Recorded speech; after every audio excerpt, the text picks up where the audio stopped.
Hello everyone, welcome to my shop. In this video I'm going to be installing a Tyrolsport Deadset kit for the Mark 7 Golf R. It should be the same for all the Mark 7 vehicles, the GTI, the Golf, A3, S3. What this is supposed to do, it's supposed to take out some of the play and allow for better alignment. This car does see some track use. I do think I've had some instances where my alignment has shifted, so this will kind of take care of that. Probably going to add a little bit of noise and vibration to the car, but it's something I'm willing to live with. I'm going to go ahead and get the car up in the air. We'll get some camera and lighting underneath, and we'll go ahead and get started. With the vehicle in the air, the first step for me is going to be to remove my All-Track skid plate that I've got on my car. If you don't have the All-Track skid plate, you probably don't have to remove the normal just frontal piece, but we do need to be able to access this part of the car. So I'm going to go ahead and remove my skid plate here, and then I'll come back. Now that I've got the belly pan out of the way, on my car I do have the level sensor setups for my DCC suspension and my headlights. Just to make things easier, I'm going to go ahead and remove both sides. It's a 10mm nut. Shouldn't be very tight. The next step is going to be to remove the two dog bone to transmission mount bolts. The next step, so that we can gain access to this inner support bracket bolt, we're actually going to remove, there is a little 10mm plastic nut up in here. Once that's removed, you'll be able to pull this plastic down out of the way so that you can get to both these bolts. Next up, we're going to remove both of these 13mm brackets that are, or bolts that are holding up the bracket, holding up the downpipe. We just need to make them clear so we can drop this subframe without damaging the exhaust. Before we go any further, we need to support the subframe because we're about to loosen all the bolts holding the subframe in place.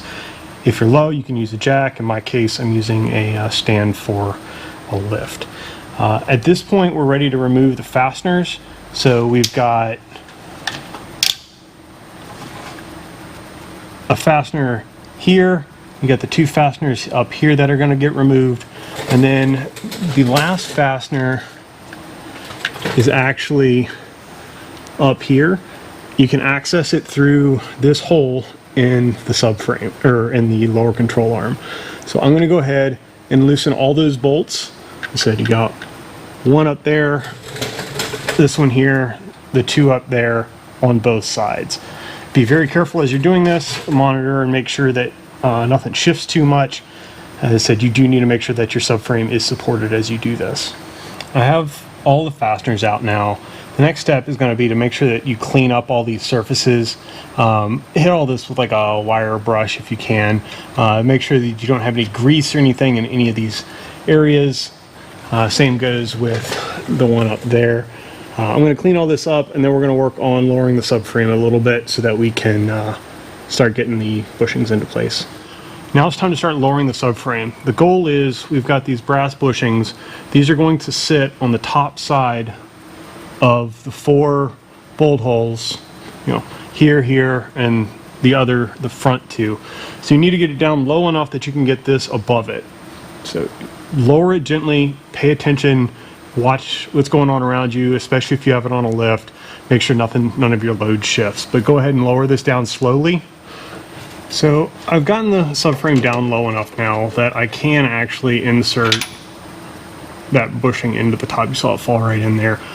Before I do that though, I'm going to go ahead and make sure that all of these areas are clean as well. I'm just going to spray them down with some brake cleaner and wipe them down real quick, all four locations.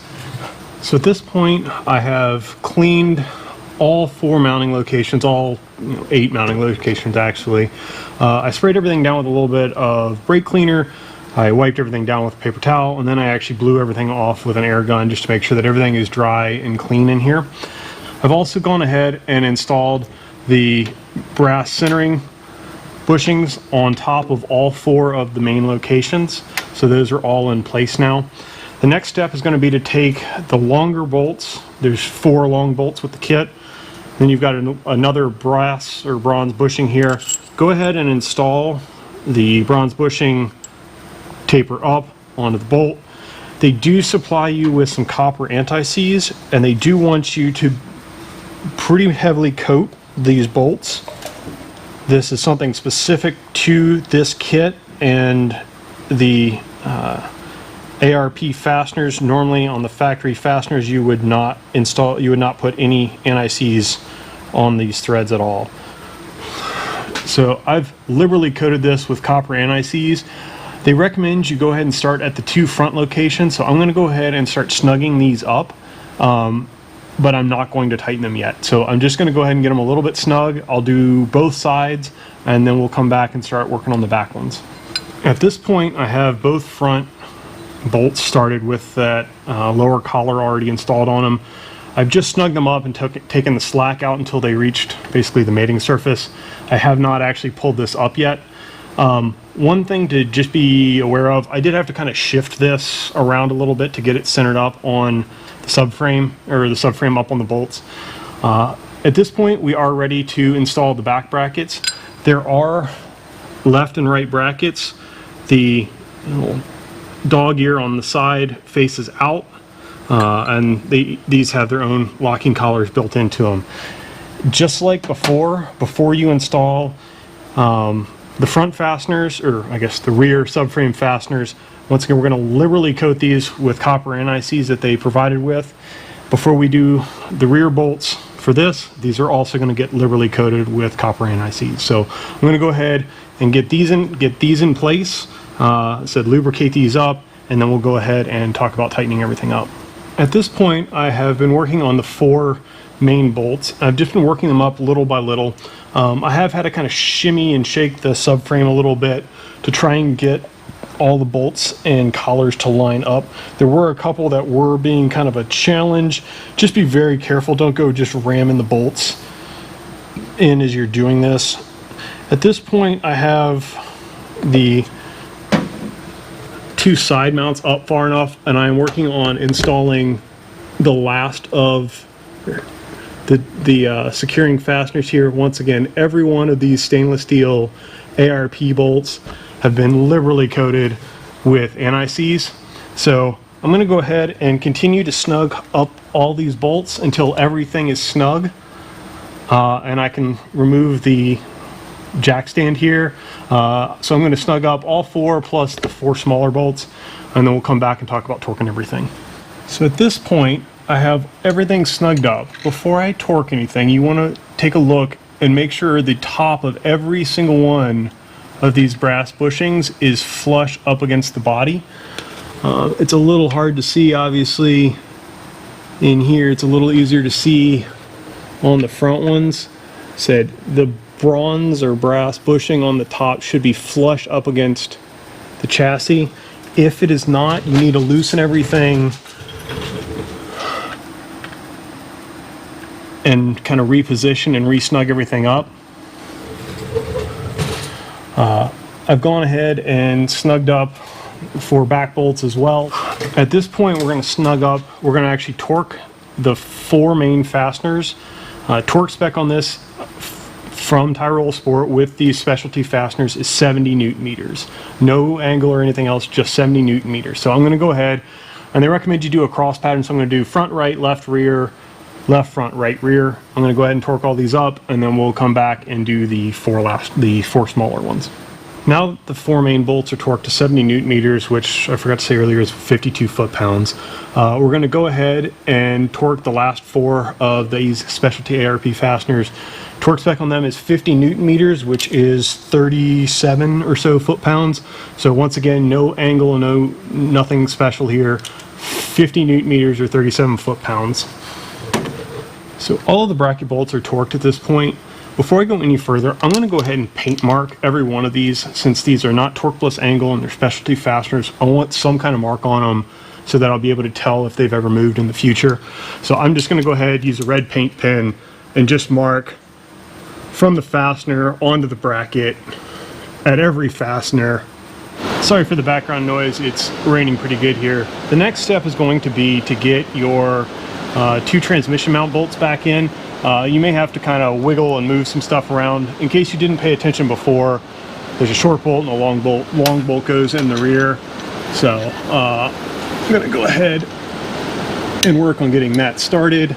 Be very careful not to cross thread these as you do this. After I get these snugged up, the torque spec for both of these bolts is 55 Newton meters. 55 Newton meters is roughly 40 foot-pounds. So I'm going to go ahead, snug these up, and go ahead and get them torqued to 55 Newton meters or 40 foot-pounds. Next up, we're going to reinstall the downpipe support bracket here.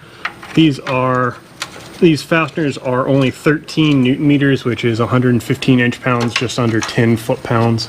So I'm going to go ahead, run both these in and snug them up, torque them to, as I said, it's 13 Newton meters or 115 inch-pounds. Next up, I'm going to go ahead and reinstall these two plastic fasteners just to hold this plastic back up. This is very, very low torque. You do not need to do anything crazy with this. It's only plastic. Just beyond hand tight on this. Next up, I'm going to reinstall both level sensors. When you're doing this, now's a good time just to make sure that both level sensors operate smoothly. I've already had a couple of these fail and they kind of seized up. When you go to reinstall these, there are two holes in your lower control arm, one for the bolt, one for the stud, and one for a little retaining tab. So again, these are not high torque. I'm just going to snug this up. At this point, the last step for me is to just simply reinstall my skid plate. I'm going to go ahead and get this up into place. So that's it for the install. It's not a terribly difficult. It doesn't require any real specialty tools. The biggest thing is ideally you do need access to a lift, just because it makes it very, very difficult to work underneath this thing if it was on the ground, and you will need a support to hold the subframe.